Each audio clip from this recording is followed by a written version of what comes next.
Today marks the 400th anniversary of the departure of the Mayflower, the ship that carried a group of settlers to a new life across the Atlantic Ocean.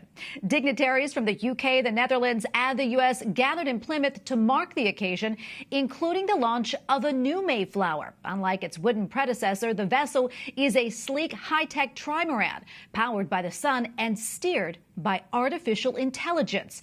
Its creators hope it will spawn a new generation of high-tech research vessels. London-based journalist Amy Guttman joins me now from Plymouth with a look at today's ceremonies. Amy, welcome. Thanks so much for joining us. Give us a sense of what the day has been like there today. And also, can you talk about the coronavirus pandemic and how it's impacted today's events? Tracy, today's events were much more subdued than organizers originally envisioned. There were meant to be 30,000 people lining the seafront where I'm standing, with a choir of 1,000 voices. Instead, there were a few hundred people along this coastal path and a handful of dignitaries. Bear in mind that just on Monday, we had a new government policy restricting the number of people who could gather to only 6. So this has really wreaked havoc with organizers' plans, so much so that the publicity has been almost non-existent, to the point where we had locals stopping to ask us what was going on. They had no idea about the timing of events or what was happening. Fortunately, organizers have pushed events into next year, and there are already plans to recreate this event as they originally intended next July, actually July 11th, so just a week after Independence Day. That's pretty exciting. I know today's event for the first time included the Wampanoag Nation, which is pretty significant. Can you give us a brief background on them as a people and also the role they played in the Pilgrim survival?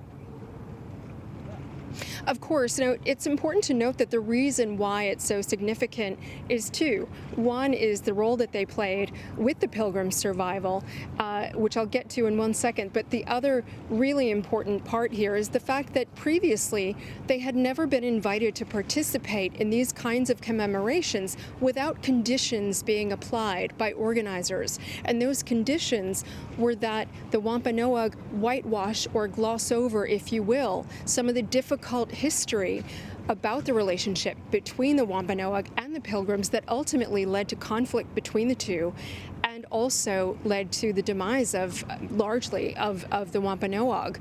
And so this is really significant for the Wampanoag in that it's all about inclusivity and honesty and transparency, which of course really is representative of the time. Now, the importance of the Wampanoag in being a part of these commemorations is the role that they played. So they had lived in New England, and particularly in this part of area around Plymouth, for hundreds of years before the Pilgrims arrived. The Pilgrims arrived, unfortunately, totally unprepared for the conditions. Somehow they were under the mistaken belief that because New England is geographically south of the Netherlands and south of southern England, they somehow thought that this meant that New England would be quite a moderate, temperate climate.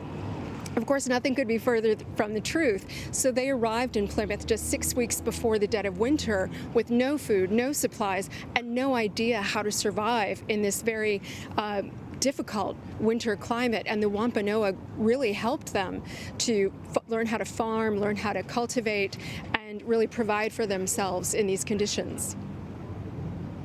Amy, so much we could talk about, but unfortunately we're running out of time, so I just have to thank you right now. What an exciting day. Amy Guttman, London-based journalist. Thank you again.